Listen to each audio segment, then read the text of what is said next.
कार्यक्रम का जो ये सेशन है विमेन कवरिंग पॉलिटिक्स, इस सेशन को शुरू करते हैं। इन ठंडी हवाओं में कुछ चेतना लाने का प्रयत्न करते हैं और आजकल तो लोगों के अंदर सनसनी एक ही बात से पैदा होती है, वो है पॉलिटिक्स। निधि, पहले आपका बहुत बहुत स्वागत है। अल्मोड़ा में आप आई हैं, पहली बार आपका अल्मोड़ा आना हुआ है। निधि केवल पॉलिटिक्स की बीट कवर नहीं करती हैं, निधि उस बीट को कोशिश करती हैं कि समाचारों के इतर भी आपके सामने रख सकें, या जिसे हम कहते हैं पर्दे के पीछे की कहानी क्या होती है। एक महिला जब पॉलिटिक्स को कवर करती है, अमूमन जो समाचार पत्रों की संरचना या टेलीविज़न की संरचना से अवगत हैं वो ये जानते हैं कि महिलाओं को जो समाचार संकलन का काम दिया जाता है, ये देखा जाता है कि थोड़ा सा उनकी बीट को सॉफ्ट रखा जाए। और क्राइम और पॉलिटिक्स, ये दो बीट ऐसी हैं जिनको महिलाओं के लिए थोड़ा हार्ड माना जाता है। तो उसी में एक बीट जो पॉलिटिक्स, और पॉलिटिक्स तो हार्ड और साजिश दोनों का एक ताना बाना है। और ये निधि की किताब है। एक बार जोरदार तालियां निधि की किताब के लिए। She the leader, women in politics. Nidhi, इस किताब के लिए आपको बहुत बहुत बधाइयाँ। सबसे पहले तो सवाल तो निधि मेरे पास कई हैं, लेकिन मैं कोशिश करता हूँ कि मेरे जो भी मेहमान होते हैं उनकी एक ओपनिंग मैं चाहूँगा कि बिना किसी प्रश्न के आप अपने बारे में, अपने काम के बारे में बताएं। वैसे हम लोग अपने बीट्स को कवर करते करते, लोगों को कवर करते करते अपने बारे में बात करना भूल जाते हैं, क्योंकि रिपोर्टिंग इतनी ज़्यादा हो जाती है। आपने बहुत ही इंटरेस्टिंग सवाल किया, विमेन कवरिंग पॉलिटिक्स। कभी भी स्पॉटलाइट हमारे ऊपर नहीं होती, हमारे काम पे जो हम काम न्यूज़पेपर्स में लिखते हैं, टीवी पे दर्शाते हैं, उस पे ही रहती है। वी आर नेवर, जो हमें सिखाया जाता है कि रिपोर्टर कभी भी न्यूज़ नहीं बन सकता, यू आर नेवर न्यूज़। सो ये करते करते हम लोगों को भी बैकग्राउंड में रहने की आदत हो जाती है। पर हाँ, ये बहुत ही इम्पॉर्टेंट सेशन का टॉपिक है, विमेन कवरिंग पॉलिटिक्स। जो मेरा मानना है, जो जैसे दिनेश जी ने शुरुआत की कि क्राइम और पॉलिटिक्स दो बहुत हार्ड बीट्स होती हैं। और लकीली अनलकीली बोलिए, मेरी शुरुआत न्यूज़ रूम में क्राइम से ही हुई थी और तभी पॉलिटिक्स मिली। हाँ, शायद हम उसको उस टाइम क्राइम करती थी मैं, और बीट तो उस टाइम से लेके अभी तक पॉलिटिक्स कवर करना, हाँ, दोनों ही हार्ड बीट्स हैं। जो बहुत ही अजीब लगता है न्यूज़ रूम्स में मुझे कवर करते करते सारी चीज़ें, वो ये लगता है कि जो इश्यूज़ होते हैं, जो सो कॉल्ड सॉफ्ट इश्यूज़ होते हैं, जेंडर इश्यूज़ होते हैं, उनको सिर्फ महिलाएं ही कवर करती हैं। और ये सोचा जाता है कि अभी तो बहुत, मैंने 1999 में शुरुआत की थी, उस टाइम क्राइम बीट पे थी, बहुत कम महिलाएं होती थी। डिफेंस होता था जिसमें बहुत कम महिलाएं होती थी। पॉलिटिक्स बहुत, मतलब एक हाथ की उंगलियों पे आप गिन सकते थे, क्योंकि ये माना जाता था कि जो सोर्स होते हैं उनको क्रैक करना बहुत मुश्किल है। प्लस ऑड आवर्स जर्नलिज्म में वैसे ही होते हैं, और इन बीट्स पे हम लोग जिसे कहते हैं कि ग्रेवयार्ड शिफ्ट हम लोग ने बहुत किए। आपके अंत होने का कभी भी कोई टाइम नहीं होता। हम लोग ने भी काफ़ी चीज़ें बैटल की हैं, तो ये तो बहुत अमूमन बहुत नॉर्मल सी बात होती थी कि आप लोगों का कोई एंडिंग शिफ्ट नहीं होगा, आप हर तरीके की जगह पे राइट्स कवर करेंगे, हर चीज़ें हम लोगों ने कवर की हैं। रेड फोर्ट में जो अटैक हुआ था, फूलन देवी असैसिनेशन केस, पार्लियामेंट अटैक, ये सब मेरे क्राइम करते करते हुआ था। और ये कभी भी न्यूज़ रूम्स में ये बात उस टाइम नहीं आई, चाहे बॉसेस के बैक ऑफ द माइंड में रहता हो कि किसी महिला को आप भेज रहे हैं, पर हमारे में कभी शायद ये प्रूव करने की कोई बात आई नहीं कि it was taken as part of a job. Nidhi, हम आजकल एक चीज़ देख रहे हैं, ख़ासतौर पर इस देश में इससे पहले एक बहुत बड़े संस्थान के संपादक भी ये बात कह चुके हैं, प्रधानमंत्री के सामने कह चुके हैं कि जो पॉलिटिकल इनपुट है 2014 के पहले का दौर, 2014 के बाद का दौर, कौन मुख्यमंत्री बन रहा है, कौन मंत्री बन रहा है, कहाँ परिवर्तन होने वाले हैं, ये पॉलिटिकल इनपुट, क्योंकि मैं भी पत्रकार होने के नाते और आउटपुट की जिम्मेदारियां संभालने के नाते हम भी तरसते हैं और हम प्रेशर डालते हैं रिपोर्टर पे, बताओ क्या हुआ। तो आप चूँकि फर्स्ट हैंड इनपुट हमें देती हैं, अब ये इनपुट की कुछ कमी महसूस हो रही है इस दौर में? देखिए, इसको ना इस प्रिज्म से देखना चाहिए, इस नज़रिए से देखना चाहिए कि पॉलिटिक्स हिंदुस्तान की काफ़ी चेंज हुई है। सन 2000 से देखिए आप, जब कोalition पॉलिटिक्स होती थी, या 1990s में जब यूनाइटेड फ्रंट गवर्नमेंट रहती थी, जैसे हम कहते हैं ना, छलनी की तरह लीक करती थी सरकार न्यूज़ से, तो वो उस टाइम वो होता था। तो ये अगर आप देखा जाए कि उस टाइम कोalition एरा होता था, तो बहुत लोग रुष्ट भी रहते थे सरकार से, लोगों से, अपने रूलिंग पार्टी से, या अलायंस पार्टनर्स इसको, न्यूज़ मीडिया को, मीडिया ऑर्गेनाइजेशंस को, जर्नलिस्ट को एक ज़रिया समझते थे कि अपनी ग्रीवांसेस लोगों तक पहुंचाने के लिए, इवन जो पार्टी पावर में है उस तक पहुंचाने के लिए, तो वो अपना मतलब भी साधते थे। तो ये हम कोalition politics versus the era that has come now, अगर देखा जाए सिंगल पार्टी रूल, और सिंगल पार्टी रूल में भी अगर आप UPA 1 को भी देखें, कोalition था, UPA 2 came back more powerful Congress, it was always a कोalition। अगर आप पीछे 1980s में जाते हैं, जब इंदिरा गांधी पावर में रहती हैं, when it was a very highly centralised decision making process in a political party also, right, when one person ruled, here 2 people are ruling. So in such a scenario, you will never find lot of sources of information. So it becomes that much more difficult for a journalist to get out information. नहीं तो फिर ये पत्रकार की शिकायत हुई ना, क्योंकि उसे तो खबर देनी है। पत्रकार है तो वो निकाल लेगा, पर हाँ, ये अब एक और पैटर्न देखिएगा, जैसे चीफ मिनिस्टर बनाने की, नेम करने की जो वो है, वो अंदर के लोगों को भी नहीं पता चलती। अब हमें भी एक फॉर्मूला मिल गया है कि ग्रुप फोटोग्राफ हुई है, उसमें सबसे लास्ट वाली पंक्ति में 5th और यहाँ से 6th आप देख लीजिए, वही मुख्यमंत्री। तो एक फॉर्मूला हम भी जान, तो आप भी इनपुट में 3-4 नाम फ्लोट कर देते हैं कि हाँ, ये लोग तो वो देखिए, और वो कई बार बिल्कुल ऑफ होते हैं, कई बार बिल्कुल ऑफ नहीं होते। और हर पॉलिटिकल पार्टी, आप भाजपा को ही नहीं, आम आदमी पार्टी को देख लीजिए, अभी बहुत ही डिफरेंट सी चीज़ हुई, आतिशी को चीफ मिनिस्टर बनाया गया। अब ये हमारे सामने सवाल आया कि कैबिनेट में कौन होंगे, will she carry on with the same team?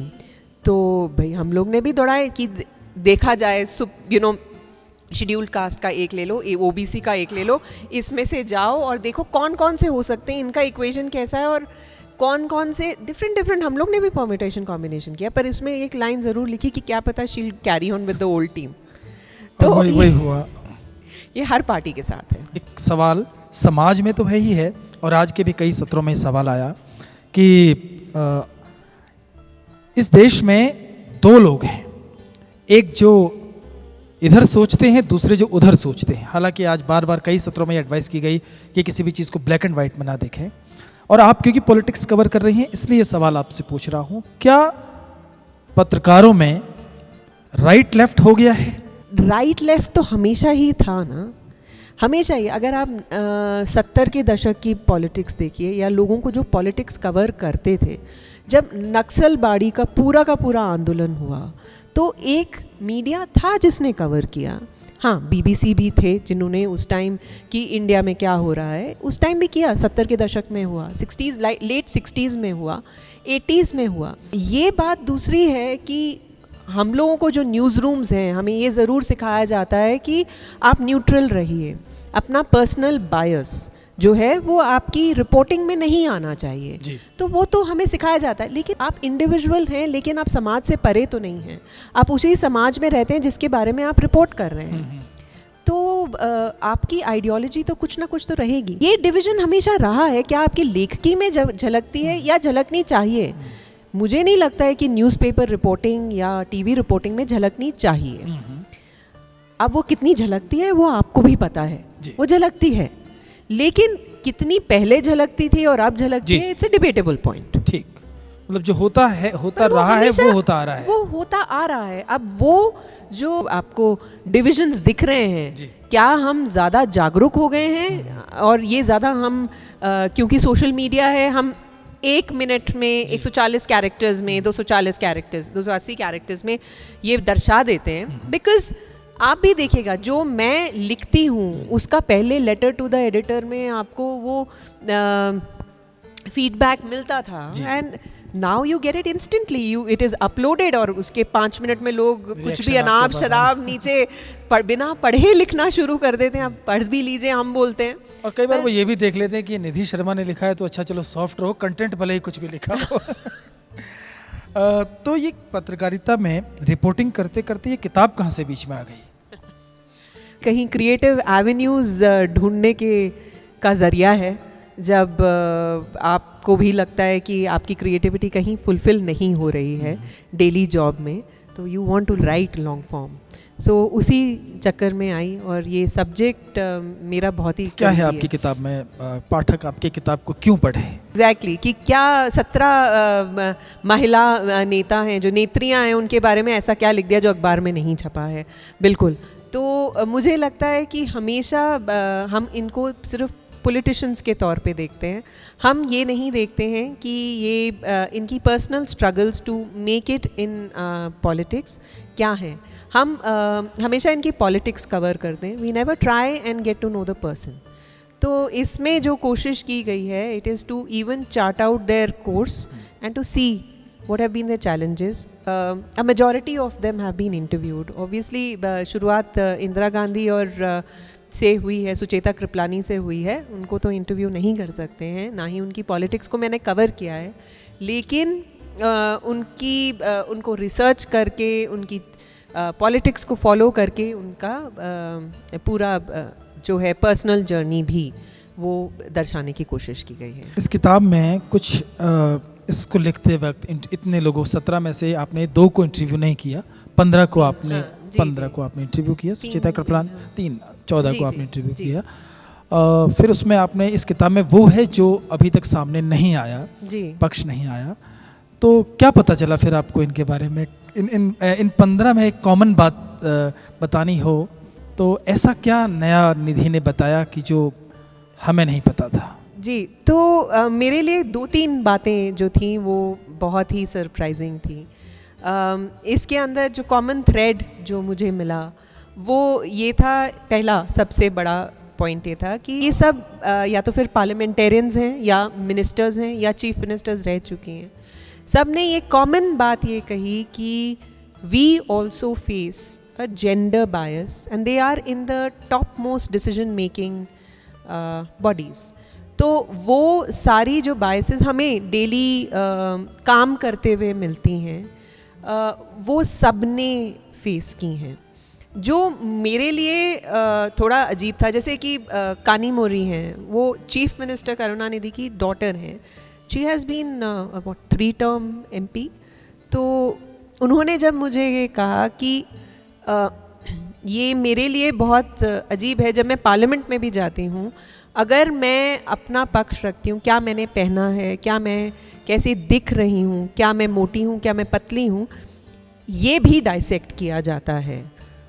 तो वाई कांट माई वर्क। देखा था जब 2G केस में कनिमोझी का नाम आया था तो उनके बारे में जो दूसरी बातें हैं, हाँ, वो भी प्रमुखता से सामने बिल्कुल। मुझे अभी तक याद है रेणुका चौधरी ने कहा, my work does not speak for my self, I mean what I feel is that how I look, how I speak, and if I am more aggressive and assertive than others, that is a challenge. Smriti Irani ने मुझे बोला, even Ambika Soni ने मुझे ये बोला कि easiest thing for someone, for a man to bring down a woman is not to compete with her, but to bring her down on her character. It is the easiest thing for them to do. So I was a little surprised that even such empowered women, because they are the decision makers, if they face it, then you know they face it everywhere. We face it everywhere. तो ये एक common चीज़ थी। दूसरा जो मुझे लगा was the fact that जो multitasking हम महिलाएं करती हैं, जो हम घर भी संभालते हैं और ऑफिस में काम भी करेंगे, हर जगह, and we ourselves when we become mothers we face what we say a working mother's guilt. All of them have faced it and all of them are multitasking and all of them even like मैंने प्रतिभा पाटिल को जब interview किया था तो उन्होंने ये कहा, प्रतिभा पाटिल ने, कि अभी भी, और उनके ग्रैंड चिल्ड्रन हो चुके हैं जो इतने बड़े हैं, उन्होंने कहा मुझे अभी भी कई बार लगता है शायद मैं थोड़ा और टाइम दे देती उनको तो।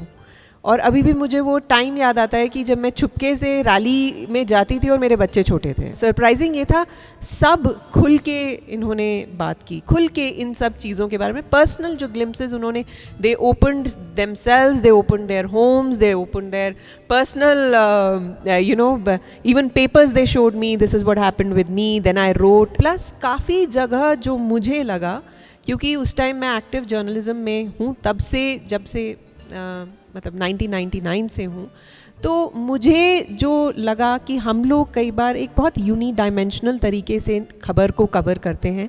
We never look at the personalities that are behind it, and we never even realise that what we write can have such a long term impact on them. 2007 का इलेक्शन था, प्रेसिडेंशियल इलेक्शन, जो पहला मेरे लिए presidential election था। I was a कब reporter in that, बहुत young थे हम। 99 से आपने शुरू किया, तो उसके बाद 2007 तो मेरा वो पहला इलेक्शन था। और मुझे अभी तक याद है कि बीजेपी ने उस टाइम, अरुण जेटली ने, भैरव सिंह शेखावत जी, तो बीजेपी ने एक पूरा एक मुहिम छेड़ी थी उनके खिलाफ, और ये तक हमें बताया जाता था ये तो सोनिया गांधी के किचन में काम करती थी।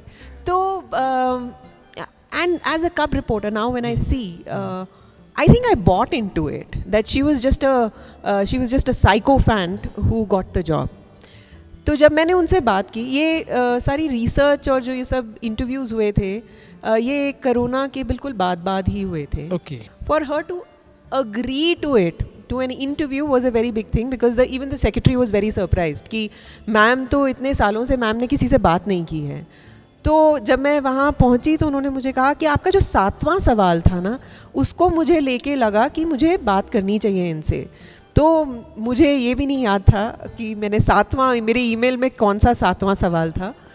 तो मैं जब गई तो मैंने obviously I saw on my phone कि कौन सा 7वां सवाल था, वॉज कि how did it impact you when BJP ran this entire campaign.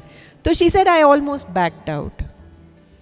So she said मुझे बहुत हर्ट किया, पर मैंने सोचा अगर मैं बैकआउट करूँगी अभी तो वो पार्टी के लिए बहुत एम्बैरेसिंग हो जाएगा।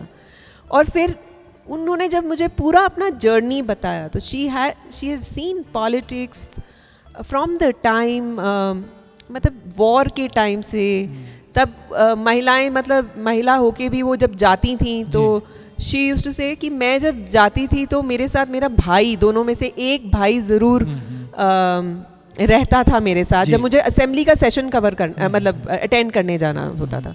तो वो उस टाइम से थी। तो मुझे जो लगा कि मैंने शायद बहुत ही यूनिडायमेंशनल तरीके से वो प्रेसिडेंशियल इलेक्शन कवर किया। और देखिए कि 2007 में उन्होंने ये अनुभव किया, और 2024 के इलेक्शन में भी हमने एक सेंटेंस सुना कि मंडी में क्या रेट चल रहा है, और वो भी एक वरिष्ठ महिला पत्रकार के मुँह से। तो यही है, तो यही बायसेस जो हैं जो सामने आए, जैसे रेणुका चौधरी बोलती हैं कि वेंकैया नायडू ने उन्होंने पूरे राज्यसभा के बीच में कहा आप अपना वेट कम करके आइए। तो they do face these biases, body shaming कहें या कुछ भी कहें, what they were is very important. तो दे से इट कि जैसे अब महिला आरक्षण की आप बात करते हैं, तो कब से महिलाएं लड़ती हुई आ रही हैं। तो रेणुका चौधरी ने इनफैक्ट मुझसे ये बताया कि वो लोग सब जा रहे थे, और ये उस टाइम की बात है जब आई थिंक वाजपेयी जी प्रधानमंत्री थे। तो वो लोग सब महिलाएं मिलके जा रही थी और स्पीकर को बोलना चाह रही थी कि जल्दी बिल लेके आइए। तो उन्होंने कहा कि जब हम सब जा रहे थे तो कॉरिडोर में किसी हरियाणा के एमपी ने कहा रेणुका चौधरी कहाँ जा रही हैं वो सब महिलाएं मिलके। तो उन्होंने कहा कि हम स्पीकर के पास जा रहे हैं, थोड़ा जल्दी बिल। बोले इतनी सारी अगर लोकसभा में आ जाओगी तो रोटी कौन पकाएगा। तो उन्होंने ये कहा कि मैंने पलट के जवाब दिया कि आप देते हैं ना मॉडर्न ब्रेड को सब्सिडी, तो डबल रोटी खा लीजिएगा, आप रोटी नहीं डबल रोटी खा लीजिएगा। तो अगर वहाँ पहुँची हुई महिलाएं जो इतनी एम्पावर्ड होती हैं, उनको ये सब फेस करना पड़ता है। आई मीन ये रिमार्क्स तो मेरी किताब में इतनी दिलचस्पी जग गई है कि एक निधि थोड़ा सा आगे बढ़ता हूँ और इस सवाल से जोड़ता हूँ। तो आपने इनके अनुभवों को सुना, फिर आपने लिखा अब हम एक 2029 में हम 5 साल और बचे हैं, हम एक नई तरह की संसद देखने वाले हैं और आपने इतने अनुभवों को सुनने के बाद वो अब आपकी जमा पूंजी हो गई है। तो आपको लगता है कि 2029 के बाद जब हम देखेंगे कि संसद में 33% महिलाएं बैठी हुई हैं क्या कुछ कहना चाह रही है नहीं मेरे सवाल में? 33% वहां तक आएंगी ही नहीं ना। अच्छा, क्या बात कर रहे हैं, अभी तो पहले सेंसस होगा, ओके, फिर उसके वहाँ बाद अटका देंगे। हाँ वहाँ डिलिमिटेशन होगा, हाँ। फिर हमारा फिर ये 33% आएगा। अभी तो दिल्ली बहुत दूर है। अच्छा, अभी ऐसा आपको लगता है? दिल्ली नहीं, हम तो 29 मान में के चल नहीं रहे थे है। कि 2029 में हो नहीं, जाएगा। 29 में तो नहीं हो सकता, नहीं हो है, सकता है। क्योंकि इस पूरी एक्सरसाइज देखिए सेंसस को भी 2 से 3 साल लगेंगे। राइट, और वो शुरू ही सेंसस नहीं हुआ है शुरू अभी। नहीं हुआ है, उसके अंदर त्रुटियां होती हैं। अभी बड़ी बात आ गई सोशियो इकोनॉमिक कास्ट सेंसस आप करेंगे कि नहीं। इसके बाद डिलिमिटेशन होगा, डिलिमिटेशन होने के बाद हम आएंगे 33% रिजर्वेशन पे। और उसमें भी मेरा ये मानना है जब हम पहला इलेक्शन लड़ते हैं उसमें अगर आपको लगता है कि महिलाएं जो हैं वो असली नेता जो ग्रास रूट से चल के आएंगी, वो नहीं आती हैं। वो वही महिलाएं सामने आती हैं जिनके पति भाई इसी पे आ रहा था, इस बात की कितनी संभावना है कि सरपंच पति, ग्राम प्रधान पति, सांसद पति और विधायक पति ये सुनने को मिलेगा, देखने को तो मिलेगा? देखिए मेरा ये मानना है कि जब पहला लॉट आता है तो वो एम्पावर्ड वेमेन नहीं होती हैं। उनको ये भी नहीं लिखना आएगा कि सवाल जो होते हैं संसद में, जो सवाल होते हैं वो उनको किस फॉर्मेट में लिखना होता है, क्या सवाल हम पूछ सकते हैं। तो वो रिप्रेजेंटेटिव्स ऑफ पीपल नहीं होती, वो representatives of their mail relatives होती हैं। पहला इलेक्शन आप मान के चलिए वैसा ही होगा, क्योंकि आपने लोकल बॉडीज़ के जो इलेक्शंस में आपने, और कुछ स्टेट्स ने 50% कर दिया है, तो ये आई थी 1992 में, और तब से लेके, और उससे पहले आया था कर्नाटका में, लेकिन तब से लेके अब तक जो चेंज आया है एटलीस्ट 2 साइकिल्स लगी हैं, जिसमें आपकी जो महिलाएं हैं, वो जो महिलाएं जो ग्रास रूट से चल के आई हैं, क्योंकि आपने उनको नर्चर ही नहीं किया है। कि हमने सोचा कि हम लोकल बॉडीज़ के अंदर मतलब रिजर्वेशन कर देंगे तो एक नेचुरल स्प्रिंग बोर्ड होगा, यही महिलाएं कॉरपोरेशन में जाएंगी और यही महिलाएं लेजिस्लेटिव असेंबलीज में जाएंगी और हमारी पार्लियामेंट में आएंगी। लेकिन ऐसा नहीं हुआ, ये नेचुरल प्रोग्रेशन हुआ ही नहीं, और ये हमें विचार करने की बहुत ज़रूरत है कि ये नेचुरल प्रोग्रेशन क्यों नहीं हुआ। राइट। क्या कभी ऐसा लगा कि कोई खबर कवर करते वक्त, किसी नेता से बात करते वक्त, रिपोर्टिंग के प्रेशर में, कि अगर मैं लड़की नहीं होती तो शायद इसे बेहतर कर पाती, या मैं लड़की हूँ तो इसलिए इसे बेहतरी से कर रही हूँ? काफ़ी मुश्किल सवाल ज़्यादा है। उलझा नहीं, लड़की हूँ मैं बेटर कवर कर पा रही हूँ, ये मैंने बहुत फील किया है। ये तब होता है जब आप गांवों में, देहात में ट्रैवल करते हैं और आप अंदर औरतों के पास जाके बात कर सकते हैं। वो चूल्हे पे खाना बना रही होती हैं, तो आप अंदर तक जा सकते हैं, वो महिलाएं कर सकती हैं, आदमी नहीं कर सकते। तो आई हैव फेल्ट लकी। दूसरी चीज़, जैसे मैंने अभी लेटली 2-3 सालों में नक्सल अफेक्टेड एरियाज़ में की है रिपोर्टिंग, वहाँ पे जो भी मैंने रिपोर्टिंग की है वो मुझे in fact I felt lucky to be a reporter, क्योंकि वहाँ पे अगर आप प्रशासन से हैं या आप मेल पत्रकार हैं तो आपके साथ थोड़ा सा गुंजाइश है, थोड़ी सी। प्रशासन के साथ रहेंगे तो आपको तो जाने ही नहीं देंगे, लेकिन अगर शायद आप मेल पत्रकार हैं तो शायद थोड़ी सी गुंजाइश रह सकती है कि वो आपको ट्रस्ट ना करें। लेकिन महिला पत्रकार होते हुए मुझे अभी तक याद है कि मैंने अभी पिछले साल बस्तर में मैंने इलेक्शंस कवर किए थे जब छत्तीसगढ़ में असेंबली इलेक्शंस कवर हो रहे थे। तो मैं उन बूथ्स पे जाना चाह रही थी जहाँ पे पहली बार वोटिंग गांव के अंदर पहली बार, मतलब इंडिपेंडेंस के आप समझ लीजिए जब से ये प्रॉब्लम हुई है तब से कभी उन्होंने वहाँ वोटिंग नहीं देखी है। दंतेवाड़ा, सरगुजा हाँ हाँ बिल्कुल बिल्कुल। तो वहाँ पे बिल्कुल अंदर दंतेवाड़ा के अंदर आप समझिए एक रिमोट जहाँ पे आपके फ़ोन्स भी नहीं काम करेंगे, तो वहाँ पे आपको सिक्योरिटी फोर्सेस बोल देती हैं कि यहाँ से आप जाइए। जो मेरे लिए बहुत अजीब था, उन्होंने कहा कि ये पहाड़ी दिख रही है, आप इसके साथ साथ चलते जाइए, वहाँ गांव मिलेगा।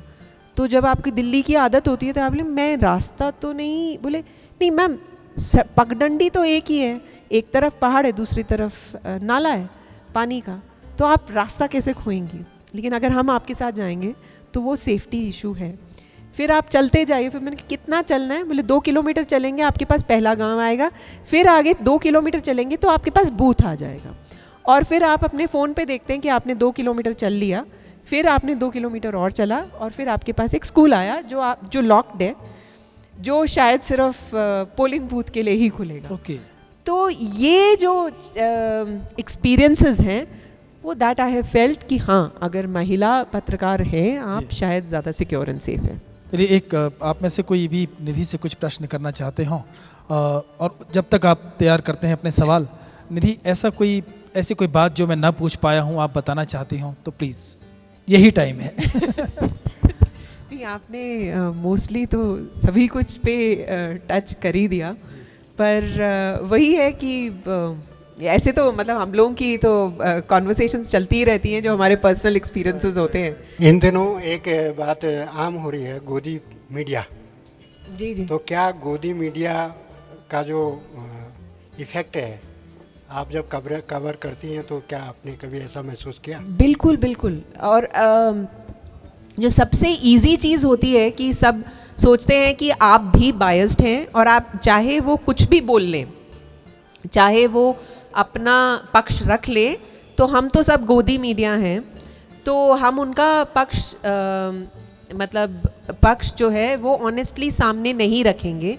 ये एक बहुत ही इसका इम्पैक्ट हमारे पे भी पड़ता है, जबकि हमें समझाने में उनको कि नहीं हम वैसे नहीं हैं, आपका भी पक्ष आएगा सामने, तो वो समझाने में मुश्किल तो होती है। वो उसका इम्पैक्ट ज़रूर आया है हम पे, क्योंकि जो एक मिसट्रस्ट है जो मीडिया की तरफ एक कि ये तो वही करेंगे जो एक पार्टी चाहती है, इसका तो इम्पैक्ट हमें हर बार आप समझिए कदम कदम पे हमारे पर इम्पैक्ट आता ही है। जी ma'am. How is it to be a journalist in the present times? Is it as challenging, less challenging? How does it feel now? So I always feel the administration thrives on not letting out information. It will always be challenging. So I have a motto that I thrive on no. You say no, I will dig deeper. But वही बात है कि of course it has become more challenging, but I say it has become more challenging in terms of the social media impact, that you are always on the go. It's become very competitive, and sometimes when it becomes so competitive, facts suffer because you are competing with each other, and you are not competing with each other for bringing out a factual report. You're competing with each other to bring it out first. So facts are a casualty. तो निधि, मुझे आपको शुक्रिया कहना चाहिए, आप अल्मोड़ा आई, आपने हमारे साथ इतनी सारी बातें की। बहुत बहुत शुभकामनाएं आपको इस पुस्तक के लिए।